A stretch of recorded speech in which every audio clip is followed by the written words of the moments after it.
அன்போடு கர்த்தருடைய வார்த்தையை கொடுப்பதில் நான் மகிழ்ச்சி அடைகிறேன். ஆண்டவர் உங்களை ஆசீர்வதிப்பாராக. இந்த நாட்களிலையும் ஏசாயா தீர்க்கதரிசன புத்தகம் 43ஆம் அதிகாரம் 1 நாம் வாசித்து வேத வசனத்தை தியானிப்போமாக. ஏசாயா 43:1 வாசிங்க.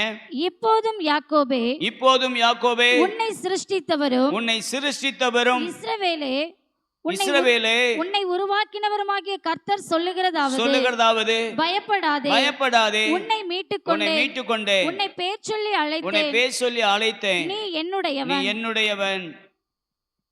என்னுடையவன். ஒரு அல்லேலூயா சொல்லுவோமா?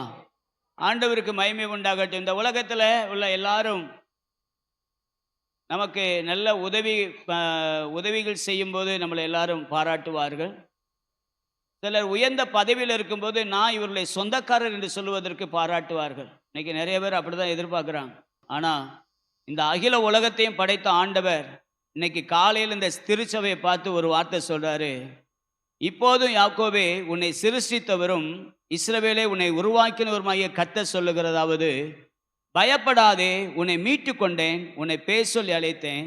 இப்போ ஆண்டவர் உங்களை பார்த்து சொல்ல ஒரு வார்த்தை, நீ என்னுடையவன். அல்லேலூயா. அவர் இந்த வார்த்தையை சொல்லுவதற்கு அது மேலே உள்ள பகுதியவே நம்ம பார்த்தேன்னு சொன்னால், நீ என்னுடையவன் என்று அவர் உரிமை பாராட்டுவதற்கு கவனிங்க, அவர் உங்களையும் என்னையும் சிருஷ்டித்திருக்கிறார். ஒரு அல்லேலூயா சொல்ல பார்க்கலாம். அடுத்து இஸ்ரவேலே உன்னை என்ன செய்தேன்? உருவாக்கினேன் என்று சொல்றார். ஆண்டவர் தான் உங்களை என்னையும் சிருஷ்டித்தார், உருவாக்கி இருக்கிறார். அல்லேலூயா சொல்லுங்க பார்க்கலாம். அதனால தான் அவர் நம்மளை பார்த்து சொல்றாரு, நீ என்னுடையவன். ஆமென். அல்லேலூயா. இந்த என்னுடையவன் என்று சொல்லும்போது அவர் நம்மளை சிருஷ்டித்ததினாலே, அவர் நம்மளை உருவாக்கினதுனாலே, அவர் எப்படி நம்மளை சிருஷ்டித்தார் உருவாக்கினார் பைபிள் சொல்லுது. ஆதியாகமம் 1:27 வாசிங்க. தேவன் தம்முடைய சாயலாக மனுஷனை சிருஷ்டித்தார், தமது சாயலாக மனிதனை சிருஷ்டித்தார், அவனை தேவ சாயலாகவே சிருஷ்டித்தார். ஒரு நிமிஷம் எல்லாரும் என்னை கவனிங்க. தேவன் தம்முடைய சாயலாக. அப்ப நான் இப்ப உங்கள்கிட்ட ஒரு கேள்வி கேட்கிறேன். நீங்கள் எல்லாரும் யார்? சத்தமா சொல்லுங்கள். அப்ப தேவன் எப்படி இருப்பார்? கவனிங்க. தேவன் தம்முடைய சாயலாக மனுஷனை சிருஷ்டித்தார். அடுத்து அவனை தேவ சாயலாக சிருஷ்டித்தார். இப்போ மனுஷனாகிய உங்களை என்னையும் அவருடைய சாயலில் படைச்சிருக்கிறார். அப்போ நம்மை பார்க்கிறவர்கள் அவரை பார்க்க முடியும். ஒரு அல்லேலூயா சத்தமா சொல்லுங்க. அல்லேலூயா. நன்றாய் கவனிக்க அன்போடு கேட்கிறேன். ஆண்டவராகிய வேத வசனம் சொல்லுகிறது 27வது வசனத்துல, தேவன் தம்முடைய சாயலாக மனுஷனை சிருஷ்டித்தார். அவனை எப்படி சிருஷ்டித்தாராம்? தேவ சாயலாகவே சிருஷ்டித்தார். அடுத்து ஆணும் பெண்ணுமாக அவர்களை சிருஷ்டித்தார். அல்லேலூயா. அடுத்த வசனத்தை அப்படியே வாசிங்கம்மா. ஆதியாகமம் 2:7 வாசிங்க. தேவனாகிய கர்த்தர் மனுஷனை பூமியின் மண்ணினாலே உருவாக்கி ஜீவ சுவாசத்தை அவன் நாசியிலே ஊதினார். எப்படி உருவாக்கினாரா? நம்மள மண்ணினாலே உருவாக்கி ஜீவ சுவாசத்தை நாசியிலே ஊதினார். மனுஷன் என்ன செய்தானாம்? ஜீவ ஆத்துமாவானான் என்று பைபிள் நமக்கு தெளிவாய் சொல்லுகிறது. நன்றாய் கவனிக்க உங்களை அன்போடு கேட்கிறேன். தேவனுடைய பரிசுத்த நாமம் மகிமைப்படட்டும். அப்ப இந்த உலகத்தில் படைத்த எல்லா ஆத்துமாவும், மனுஷனா பிறந்த எல்லாரும், மனுஷியா பிறந்த எல்லாரும் அவருடைய சாயலில் படைக்கப்பட்டவர்கள். ஒரு அல்லேலூயா சொல்லுங்க பார்க்கலாம். அதனாலதான் இந்த உடம்பு ஷேப்பை வச்சு என்ன செய்யக்கூடாது? யாரையும் என்ன செய்யக்கூடாது?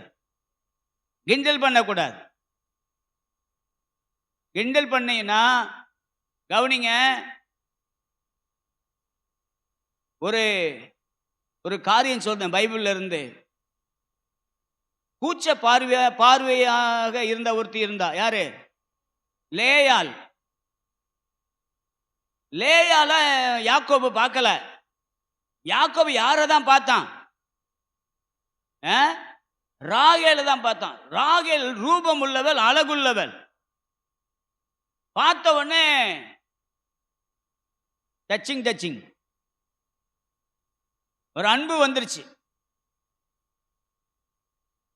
உடனே அவங்க மாமா சொல்றாரு, நீ ஒன்றும் சும்மாலாம் வேலை செய்ய வேண்டாம், நீ வேலை செய்யு. அப்படி உனக்கு என்ன செய்றேன், உனக்கு என்ன வேணும்னு கேட்டோடனே உங்க பொண்ணை கொடுங்க அப்படிங்கிறான். ராகேலுக்காக 7 வருஷம். ஆனா மாமா என்ன செய்யறாரு, லேயால கொடுக்குறாரு.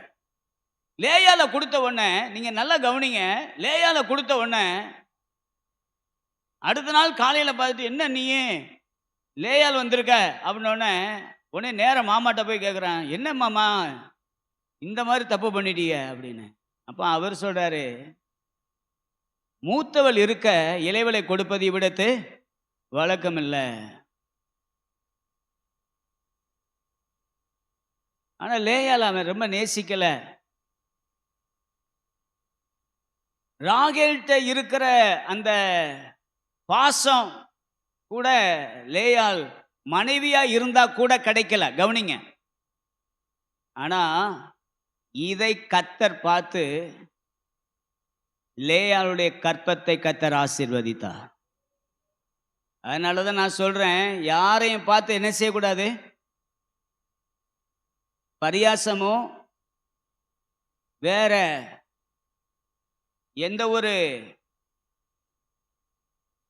வித்தியாசமான வார்த்தையும் என்ன செய்யக்கூடாது, செய்யக்கூடாது. அவர்கள் எல்லாரும் தேவ சாயலாக படைக்கப்பட்டிருக்கிறார்கள். ஒரு அல்லேலூயா சத்தமா சொல்லுங்க பார்க்கலாம்.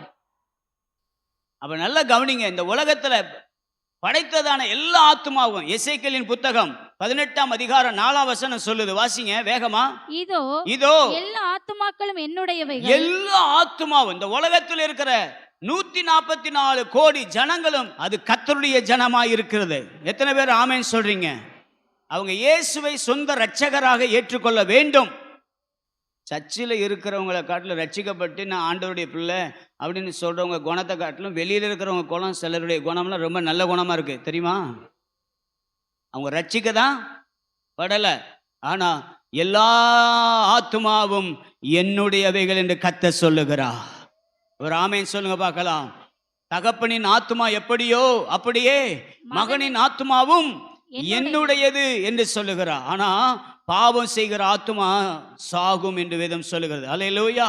அப்ப எல்லா ஆத்துமாவும் கர்த்தருடையது. எதற்காக ஆண்டவர் இந்த ஆத்துமாக்களை உண்டாக்கினார்? ஏன் இந்த ஆத்துமாக்களை இந்த ஆணும் பெண்ணுமாக தமது சாயலாக உருவாக்கினார்? அதற்கு மல்கியா தீர்க்கதரிசன புத்தகம் 2ஆம் அதிகாரம் 15ஆம் வசனம் ஒரு விளக்கம் சொல்லுது. சொல்லுங்க வாசிங்க.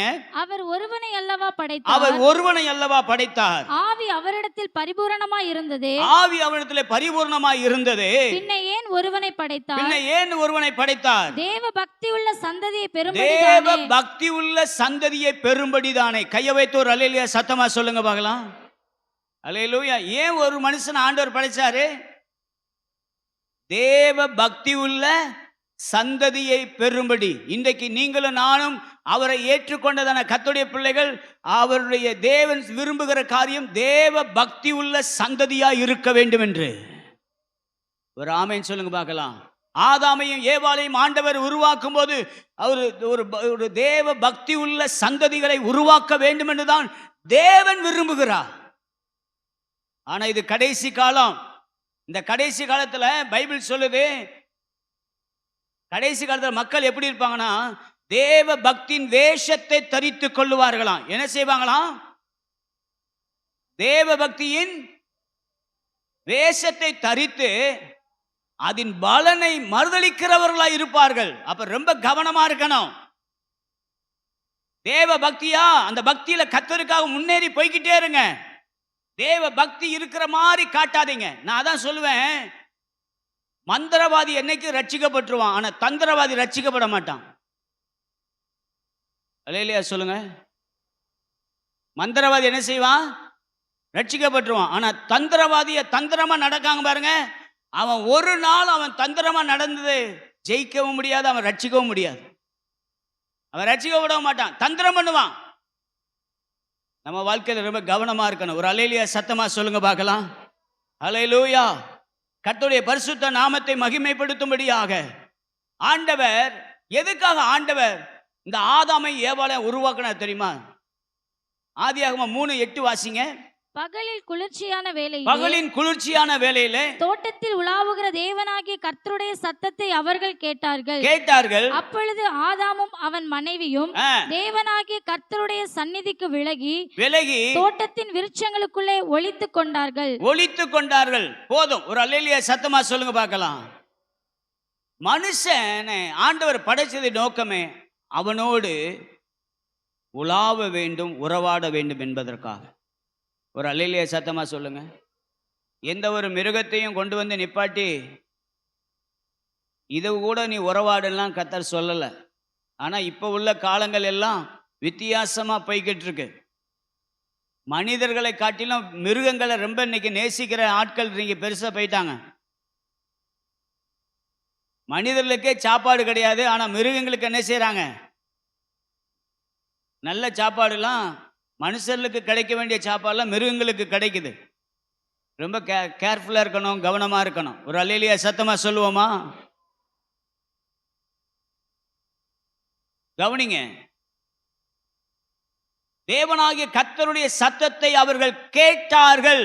அந்த வார்த்தையை நான் அப்படியே பேசி நிப்பாட்ட விரும்புகிறேன். கேட்டார்கள். ஒவ்வொரு நாளும் ஆண்டவர் அவர்களோடு பேச வருவார், உறவாட வருவார். ஆனா இந்த உறவாடுதல்ல பிசாசானவன் இந்த உறவை கெடுக்கும்படி வந்தான். ஒரு அல்லேலூயா சொல்லலாமா? ஆண்டவருக்கு மகிமை உண்டாவதாக. 3ஆம் அதிகாரத்துல நீங்க வாசிக்கும் போது முதல் வசனத்தை அப்படி வாசிங்கம்மா. 3:1. தேவனாகிய கர்த்தர் உண்டாக்கின சகல காட்டு ஜீவன்களை பார்க்கிலும் சர்ப்பமானது தந்திரமுள்ளதாக இருந்தது. அது ஸ்திரியை நோக்கி நீங்கள் தோட்டத்தில் உள்ள சகல விருட்சங்களின் கனியையும் புசிக்க வேண்டாம் என்று ஆண்டவர் என்ன சொன்னாரு? 2:16 என்ன சொன்னாரு? நீ தோட்டத்தில் உள்ள சகல விருட்சத்தின் கனியையும் புசிக்கலாம் அப்படின்னு சொன்னார். ஆனா பிசாசு எப்படி லைட்டா டுஸ்ட் அடிக்கிறான் பாருங்க, கவனிக்கிறீங்களா? ஒரு சின்ன டுஸ்ட் தான் அடிக்கிறான். என்ன? நீங்கள் தோட்டத்தில் உள்ள சகல விருட்சங்களின் கனியையும் புசிக்க வேண்டாம் என்று தேவன் சொன்னது உண்டோ என்றது. அங்க ஆண்டவர் சொன்னார் நீ புசிக்கலாம் தான் சொன்னார். தோட்டத்தில் உள்ள சகல கனியை என்ன செய்யலாம்? புசிக்கலாம் அப்படின்னு சொன்னார். ஆனா நடுவுல உள்ளதான கனியை மாத்திரம் புசிக்க கூடாதுன்னு சொன்னார். கையை வைத்து ஒரு அல்லேலூயா சொல்லுங்க பார்க்கலாம். சின்ன மாற்றம் தாங்க. ஒரு சின்ன கேள்வி வரும். ஜெபம் பண்ணுங்கன்னு சொல்றோம், ஜெபம் பண்ணலைன்னா கேள்வி வருதா? உண்டோ? அப்படி சொன்னாரோ? கர்த்தர் சொன்னதை செய்யும் போது மாத்திரம் கர்த்தர் நம்மளை ஆசீர்வதிக்க முடியும். ஒரு அல்லேலூயா சத்தமா சொல்லுங்க பார்க்கலாம். அல்லேலூயா. அங்கே ஆண்டவர் சொன்னதான காரியத்தை பாருங்க. இன்னொரு வார்த்தையை கவனிச்சு பாருங்க. 5வது வசனத்தை வாசிங்க. அப்படியே பிசாசு என்ன செய்யறான் பாருங்க. நீங்கள் இதை புசிக்கும் நாளில் உங்கள் கண்கள் திறக்கப்படும் என்று. கண் திறக்கப்பட்டுச்சா? கண் திறக்கப்பட்டுச்சு. அல்லேலூயா. அடுத்து நீங்கள் நன்மை தீமை அறிந்து தேவர்களைப் போல இருப்பீர்கள் என்றும் தேவன் அறிவார் என்றது. ஒரு அல்லேலூயா சத்தமா சொல்லுங்க. முன்னாடி ஆண்டவர் எப்படி படைச்சார்? எல்லாரும் இப்ப அங்க முன்னாடி வாங்க. தமது சாயலாக தமது ரூபத்தின்படியே படைச்சார். ஆனா இப்ப இவன் என்ன சொல்றான்? நீங்க தேவர்களைப் போல மாறிடுவீங்க அப்படிங்கிறான். பிசாசு சில நேரத்தில் சின்ன துஷ்டு தான் அடிச்சு வச்சு, நல்லா கவனிச்சுக்கோங்க. என்னைக்கு தேவனுடைய ஸ்தானத்தை எது பிடிக்குதோ அதுதான் பிசாசுனுடைய கிரியைகள். ஒரு அல்லேலூயா சொல்ல பார்க்கலாம். சில நேரத்தில் ஆண்டவரை வைக்க வேண்டிய இடத்துல உங்க வேலையவோ உங்க குடும்பத்தையோ எதை வச்சாலும் அது விக்கிரகம்தான். தேவ சாயலாகவே நம்மளை படைச்சிருக்க இவன் சொல்றான், நீங்க இந்த கனியை புசிச்சீங்கன்னா எப்படி ஆயிருவீங்க? தேவர்களை போல மாறுவீங்க. அப்ப தேவனுடைய ஸ்தானத்தை நம்ம வாழ்க்கையில எதுவும் எடுக்கக்கூடாது. அப்படி எடுக்குதுன்னா அது பிசாசுங்கிறத நீங்க உணர்ந்து கொள்ள வேண்டும். ஒரு அல்லேலூயா சத்தமா சொல்லுங்க. அல்லேலூயா. தேவனோடு இருக்கிற உறவை பிசாசு பிரிக்கிறதுக்கு என்னன்னாலும் செய்வான்.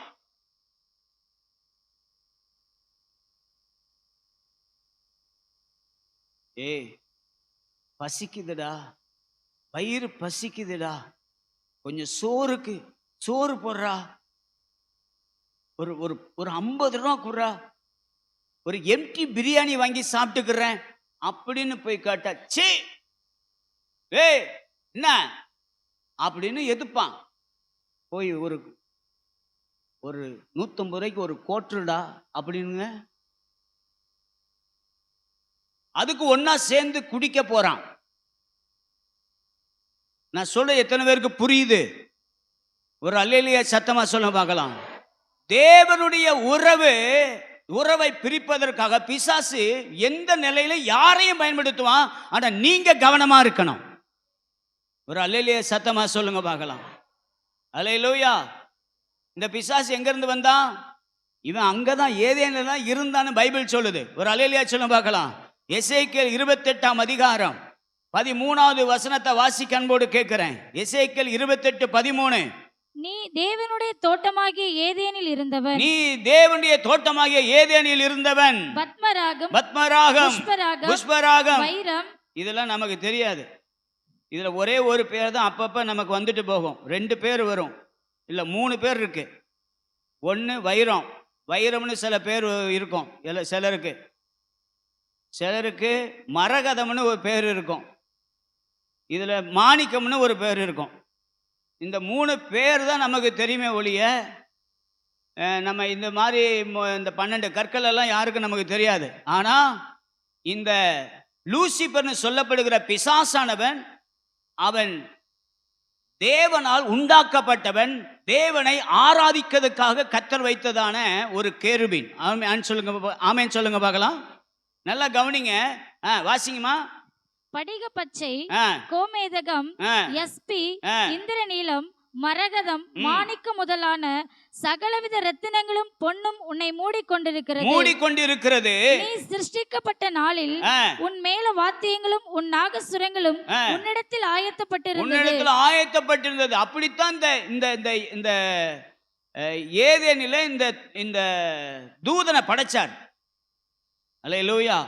ஆனா இவன் தேவன் இருக்கிற இடத்துக்கு நான் ஏறுவேன்னு சொன்னான். கீழே உள்ள வசனத்தை அப்படி வாசிமா. உன் அழகினால் உன் இருதயம் மேட்டிமை ஆயிற்று. என்ன அழகு! 12 கற்கள் உள்ளதான ஒரு எல்லாம் மொத்தமா அவன்கிட்ட தான் இருக்கு. அப்படிப்பட்ட ஒரு அழகின் மேன்மையினாலே உன் இருதயம் என்ன செய்தது? மேட்டிமை ஆயிற்று. அடுத்து, உன் மினுக்கினால் உன் ஞானத்தை கெடுத்தாய். உன்னை தரையிலே தள்ளி போடுவேன். ஒரு அல்லேலூயா சத்தமா சொல்லுங்க பார்க்கலாம். உன்னை என்ன செய்வேன்? தரையிலே தள்ளி போடுவேன். அப்படி தள்ளப்பட்டதான தூதனாக வந்ததான் இந்த லூசிபர். ஒரு அல்லேலூயா சொல்லுங்க பார்க்கலாம். அல்லேலூயா. இவன் அந்த தேவ சாயலில் படைக்கப்பட்ட அந்த ஆதாமையும் ஏவாளையும் வீழ்த்துவதற்கு தந்திரமாய் செயல்பட்டான். நல்லா கவனிங்க. சபையில தந்திரமா செயல்படுற ஆள் இருப்பாங்க. மந்திரவாதி ரட்சிக்கப்படுவான், தந்திரவாதி ரட்சிக்கப்பட மாட்டான். கவனமா இருங்க. கர்த்தர் எல்லாத்தையும் அறிஞ்சிருக்கிறார். உங்க கண்ணீர் அவர் அறிஞ்சிருக்கிறார். உங்க வேதனை அறிஞ்சிருக்கிறார். உங்க பாடு அறிஞ்சிருக்கிறார். சில நேரம் நம்ம நினைப்போம், என்னடா நம்மளை கர்த்தர் பார்க்கிறாரா இல்லையா, இவ்வளவு பாடுபடுறமே. இல்ல, அவன் என்ன செய்யறான்? நீங்க ஏசாயால எடுத்து வாசி பாருங்க. 14ஆம் அதிகாரத்துல உன்னதத்திற்கு ஏறுவேன். வாசிங்க. அதிகாலையின் மகனாகிய விடிவெள்ளியே, நீ வானத்திலிருந்து விழுந்தாயே, ஜாதிகளை ஈனப்படுத்தினவனே, நீ தரையிலே விழ வெட்டப்பட்டாயே, நான் வானத்துக்கு ஏறுவேன். இவன் பாருங்களேன், இந்த பிசாசுடைய ஆவி எந்த மனிதனுக்குள்ள எந்த தேவ பிள்ளைக்குள்ளேயும் வரவே கூடாது. ஒரு அல்லேலூயா சொல்ல பார்க்கலாம். அல்லேலூயா. நான் வானத்துக்கு ஏறுவேன், தேவனுடைய நட்சத்திரங்களுக்கு மேலாக என் சிங்காசனத்தை உயர்த்துவேன். வடபுறங்களில் உள்ள ஆராதனை கூட்டத்தின் பர்வதத்திலே வீற்றிருப்பேன் என்றும். ஆராதனை கூட்டத்தின் பர்வதத்திலே வீற்றிருப்பேன். ஆனா அங்க உட்கார்ந்து இருக்கிறது யாரு? அததான் இயேசுநாதர் சொல்லும்போது சொன்னா, உன் தேவனாகிய கர்த்தர் ஒருவருக்கு. நல்ல சத்தமா, அவர் ஒருவர் தான் ஆராதனைக்குரியவர். ஆனா இவன் ஆராதனை எடுக்கணும்னு ஆசைப்படுறானே. கவனமா இருக்கணும். உங்க ஆராதனை நேரத்துல வேற எந்த ஒரு பேச்சு இருக்கக்கூடாது. ஆராதனை நேரத்துல கர்த்தரை மாத்திரம் மகிமைப்படுத்துறதா இருக்கணும். ஒரு ஆமென் சத்தமா சொல்லுங்க பார்க்கலாம். ஆராதனை கூட்டத்தில் பர்வதத்துல வீற்றிருப்பேன் என்றான். அடுத்துமா, நான் மேகங்களுக்கு மேலாக உன்னதங்களில் ஏறுவேன், மேகங்களுக்கு மேல் உன்னதங்களில் ஏறுவேன், உன்னதமானவருக்கு ஒப்பாவேன் என்றும் நீ உன் இருதயத்தில் சொன்னாய். நீ உன் இருதயத்துல சொன்னாய். ஆனாலும் நீ அகாதமான பாதாளத்திலே தள்ளுண்டு போனாய். அதனாலதான் நீ போற. ஒரு அல்லேலூயா சொல்ல பார்க்கலாம். அப்படி தள்ளுண்டு போனதான அந்த விழுந்து போன தூதன் தான் இப்போ ஆதாமையும் ஏவாளையும் வஞ்சிக்கிறவனாக இருக்கிறான். ஆனா அந்த தேவ சாயலை நமக்கு கர்த்தர் நமக்கு கொடுப்பதற்காக இன்னைக்கு கர்த்தர் உங்களை என்னையும் பார்த்து மறுபடியும் ஒரு வார்த்தை சொல்றார், நீ என்னுடையவன். ஒரு அல்லேலூயா சத்தமா. யாருடையவன்? நீ என்னுடையவன். நன்றாய் கவனித்துக் கொள்ளுங்கள்.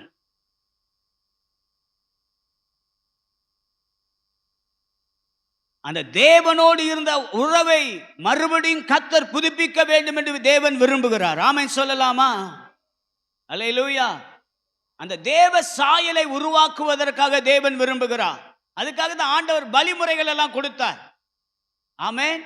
வாட்சி பாருங்களேன். பலிகளை கர்த்தர் எதுக்கு கொடுத்தார்?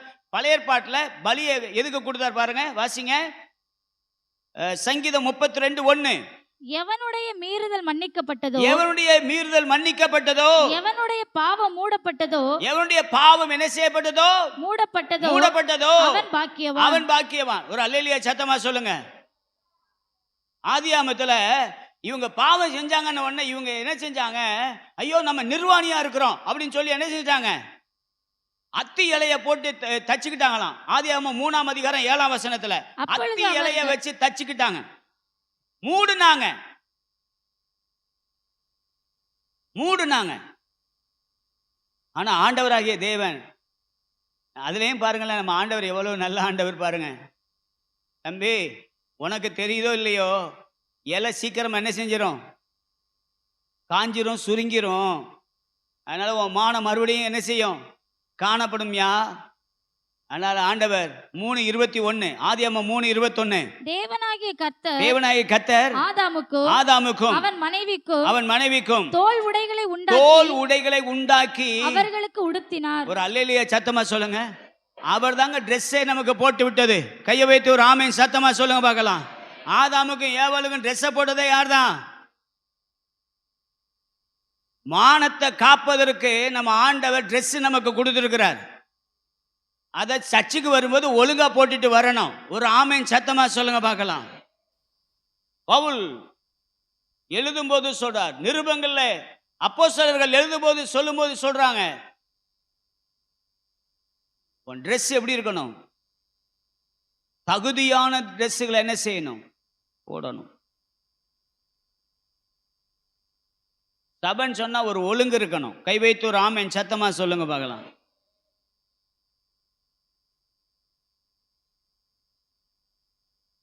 கர்த்தர் அதை பார்க்கிறார். பிள்ளைகிட்ட சொல்லிக் கொடுங்க. எங்க பிள்ளைகிட்ட நான் சொல்லிக் கொடுப்பேன், தம்பி இப்படிதான் செய்யணும், இப்படிதான் போடணும். நான் ஒன்று சொல்றேன், நீங்க எல்லா காரியத்திலையும், பெற்றோர்கள் எல்லா காரியத்திலையும் நல்லா கரெக்டா இருந்தீங்கன்னா உங்க பிள்ளைய நீங்க நல்ல நிலையில நீங்க நடத்துவதற்கும் நீங்க சொல்றதையும் அவன் கேட்பான். ஒரு அல்லேலூயா சத்தமா சொல்லுங்க. உங்க பேச்சும் உங்க செயல்பாடும் சரியில்லை, கர்த்தருக்கு முன்னாடி சரியில்லை, வாழ்றதுலையும் சரியில்லை, குடும்பத்திலையும் சரியில்லைன்னா பிள்ளை உங்க சொல்ல கேட்க மாட்டான். அல்லேலூயா சொல்லுவோமா? பழைய ஏற்பாட்டில் பலின்றதான வார்த்தை மூடப்பட்டது. சங்கீதம் 85:2மா, சங்கீதம் 85:2. உமது ஜனத்தின் அக்கிரமத்தை மன்னித்து உமது ஜனத்தின் அக்கிரமத்தை மன்னித்து மன்னித்து அவர்கள் பாவத்தை எல்லாம் மூடினீர். அவர்கள் பாவத்தை எல்லாம் மூடினீர். கையை வைத்து ஒரு அல்லேலூயா சொல்லுங்க பார்க்கலாம். நன்றாய் கவனிக்க அன்போடு கேட்கிறேன். அப்போ தேவ சாயலில் படைக்கப்பட்ட நான் இன்றைக்கு பிசாசினாலே அந்த சாயல் உடைக்கப்பட்டதா இருக்கிறது. ஆனா கர்த்தர் பலிகளின் மூலமாக அவைகளை மன்னிக்கவும் அதை மூடவும் கர்த்தர் இருந்தார். ஆனா புதிய ஏற்பாட்டில் நீங்க வேத வசனத்தை நீங்க வாசிக்கிறப்ப புதிய ஏற்பாட்டில் ஆண்டவர் பாவத்தை மன்னிப்பதற்கு மாத்திரமல்ல, அந்த மன்னித்ததான ஆண்டவர் பாவத்தை மூட செய்யல, அதை கழுவுவதற்காக வந்தார். ஒரு அல்லேலூயா சொல்லு பார்க்கலாம். இப்போ அவர் என்னை சிருஷ்டித்ததுனால என் ஜனம் சொன்னார். ஆனா இப்ப ஆண்டவராகிய இயேசு அதை விட இன்னொரு படி நான் உன்னை மீட்டு கொண்டேன்னு சொல்றார். ஒரு அல்லேலூயா சொல்லு பார்க்கலாம். பாவத்திலிருந்து என்னை மீட்டிருக்கிறார், சாபத்திலிருந்து என்னை மீட்டிருக்கிறார். நான் அன்னைக்கு மீறுதல்ல செஞ்ச பாவம் அக்கிரமம் எல்லாத்திலிருந்து என்னை மீட்டு எடுத்திருக்கிறார். ஆமென் சொல்லுங்க பார்க்கலாம். பழைய ஏற்பாட்டில் பாவம் மூடப்பட்டது. ஆனா புதிய ஏற்பாட்டில் இயேசு கிறிஸ்து பாவத்தை மன்னிக்க வந்தார். ஆமென். இயேசு இந்த உலகத்துல இருந்தப்ப கவனிங்க, இயேசு இந்த உலகத்துல இருந்தப்ப பாவத்தை மன்னிச்சார். ஆமாவா இல்லையா? அல்லேலூயா. வாசி பாருங்க மத்தேயு 9ஆம் அதிகாரம் 2ஆம் வசனம்.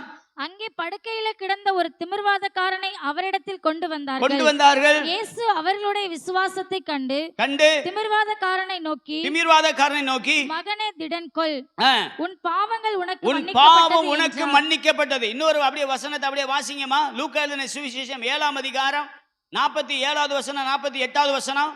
ஆதலால் நான் உனக்கு சொல்லுகிறேன், இவள் செய்த அநேக பாவங்கள் மன்னிக்கப்பட்டது. நல்லா கவனிங்க. இயேசு ஒரு வீட்டுல விருந்துக்கு போயிருக்காரு. அந்த விருந்துக்கு போகும்போது இயேசுநாதருடையதான பின்னாடியே வந்து நின்று ஒரு அம்மா இயேசுடைய பாதத்தை தன் கண்ணீரினாலே நனைத்து தன்னுடைய தலைமயிரினால் என்ன செய்யறாங்க? துடைக்கிறாங்க. பரிமள தைலம்ங்கிறத என்ன செய்யறாங்க? ஊத்துறாங்க. இப்படி அந்த காரியத்தை செய்யறப்ப இங்க ஆண்டவர் சொல்றாரு, நான் உனக்கு சொல்லுகிறேன், இவர்கள் செய்த அநேக பாவங்கள் மன்னிக்கப்பட்டது, இவள் மிகவும் அன்பு கொண்டாளே. கையை வைத்தோர் அல்லேலூயா சொல்லலாமா? அல்லேலூயா. அப்ப இந்த உலகத்திலேயே இந்த பாவத்தை மன்னிக்கிற வல்லமை இயேசுநாதர் ஒருத்தருக்கு தான் இருக்கு. எத்தனை பேர் ஆமென் சொல்லுவீங்க?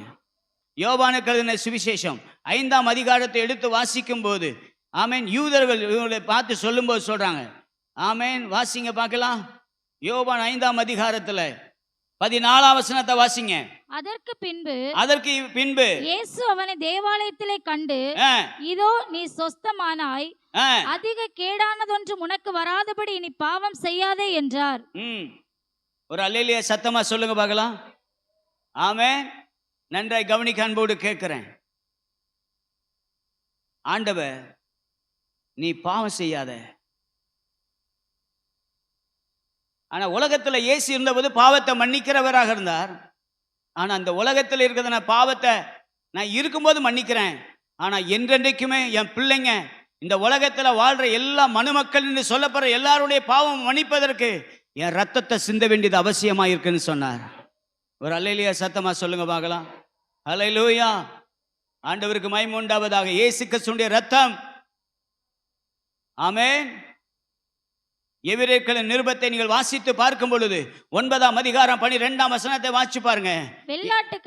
வெள்ளாட்டுக்கடா இளங்காளை இவர்களுடைய இரத்தத்தினாலே அல்ல, நம்முடைய சொந்த இரத்தத்தினாலும் ஒரே தரம் மகா பரிசுத்த ஸ்தலத்திலே பிரவேசித்து நித்திய ஜீவனை மீட்பை உண்டு பண்ணினார். கையை வைத்து ஒரு அல்லேலூயா சொல்லுங்க பார்க்கலாம். அன்னைக்கு மாத்திரமல்ல, நித்திய ஜீவ மீட்பை உண்டாக்கினார்.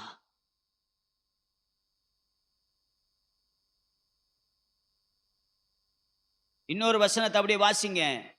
1 யோவான் 2:2. நம்முடைய பாவங்களை நிவர்த்தி செய்கிற கிருபாதர பலி அவரே. நம்முடைய பாவங்களை மாத்திரமல்ல சர்வலோகத்தின் பாவத்தையும் நிவர்த்தி செய்கிற பலியா இருக்கிறார். கையை வைத்து ஒரு அல்லேலூயா சத்தமா சொல்லுங்க பார்க்கலாம். அவர் வெள்ளினாலும் பொன்னினாலும் நம்மை மீட்காமல், வெள்ளாட்டு கடாவால் மீட்காமல், உங்களை என்னை தம்முடைய சொந்த ரத்தத்தினாலே மீட்டெடுத்தார். ஆமென். 1 யோவான் 1:7 அவருடைய குமாரனாகிய இயேசு கிறிஸ்துவின் இரத்தம் அவருடைய குமாரனாகிய இயேசு கிறிஸ்துவின் இரத்தம் சகல பாவங்களையும் நீக்கி நம்மை சுத்திகரிக்கும். கையை வைத்து ஒரு அல்லேலூயா சத்தமா சொல்லுங்க பார்க்கலாம். இயேசு கிறிஸ்துவின் இரத்தம் தான் இந்த உலகத்தில் உள்ள எல்லாருடைய பாவத்தையும் கழுவி சுத்திகரிக்க வல்லமை உள்ளதா இருக்கிறது. வேற எதுனாலையும் உங்களுக்கு பாவம் மன்னிக்கப்படாது. நிறைய பேர் அங்க போனா மன்னிக்கப்படும், எங்க போனாலும் மன்னிக்கப்படாது. சிலர் குறிப்பிட்ட இடத்துக்கு போனா மன்னிக்கப்பட்டு நினைச்சிட்டு ஓடுறாங்க. இல்லைன்னா சில இடத்துல போய் குளிச்சுட்டா மன்னிக்கப்பட்டு நினைக்கிறாங்க. அப்படி நினைச்சவங்களுக்கு சொல்றேன், இயேசுவின் ரத்தத்தை அல்லாமல் நமக்கு மீட்பு இல்லை. அல்லேலூயா சொல்லலாமா? ஏன் இயேசு தம்முடைய ரத்தத்தை சிந்தினாரு? வேத வசனத்தை வாசிச்சு பாருங்க. லேவியராகமம் 17ஆம் அதிகாரம் 11ஆம் வசனம். மாம்சத்தின் உயிர் இரத்தத்தில் இருக்கிறது. மாம்சத்தில் உயிர் இரத்தத்தில் இருக்கிறது. நான் அதை உங்களுக்கு பலிபீடத்தின் போதும். உபாகமம் 12:23 இரத்தத்தை மாத்திரம் புசிக்காதபடிக்கு எச்சரிக்கையாயிரு. எச்சரிக்கையாயிரு. இரத்தமே உயிர். இரத்தமே உயிர். போதும். இரத்தமே, அந்த இரத்தத்தை இயேசு தம்முடைய சாயலாக படைக்கப்பட்ட அந்த ஆதாமுக்கும் ஏவாளுக்கும் அந்த சாயலை கொடுத்தாரே, இன்றைக்கு அவரை சொந்த தெய்வமாக ஏற்றுக்கொள்கிற ஒவ்வொருவருக்கும் அந்த சாயலை கொடுக்க உண்மை உள்ளவராக இருக்கிறார். கையை வைத்து ஒரு அல்லேலூயா சத்தமா சொல்லுங்க பார்க்கலாம். யோவானுக்கு சுவிசேஷம் 1ஆம் அதிகாரம் 12ஆம் வசனம் சொல்லுகிறது, அவருடைய நாமத்து மேல் விசுவாசம் உள்ளவராய் அவரை ஏற்றுக்கொண்டவர்கள் எத்தனை பேர்களோ அத்தனை பேர்களும் தேவனுடைய பிள்ளைகளாகும்படி அதிகாரம் கொடுத்தா. எத்தனை பேர் ஆமென் சொல்ல முடியும்? ஒரு அல்லேலூயா சத்தமா சொல்லுங்க பார்க்கலாம். ஒரு வசனத்தை அப்படியே வாசிங்க. ரோமர்கள் நிருபம் 8ஆம் அதிகாரம் 29ஆம் வசனம்.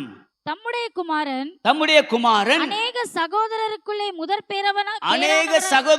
முதற் பேரானவராய் இருக்கும் பொருட்டு தேவன் எவர்களை முன்னறிந்தாரோ அவர்களை தமது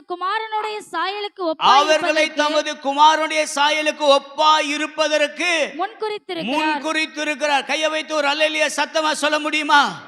அல்லேலூயா. தம்முடைய குமாரனுடைய சாயலுக்கு ஒப்பாக.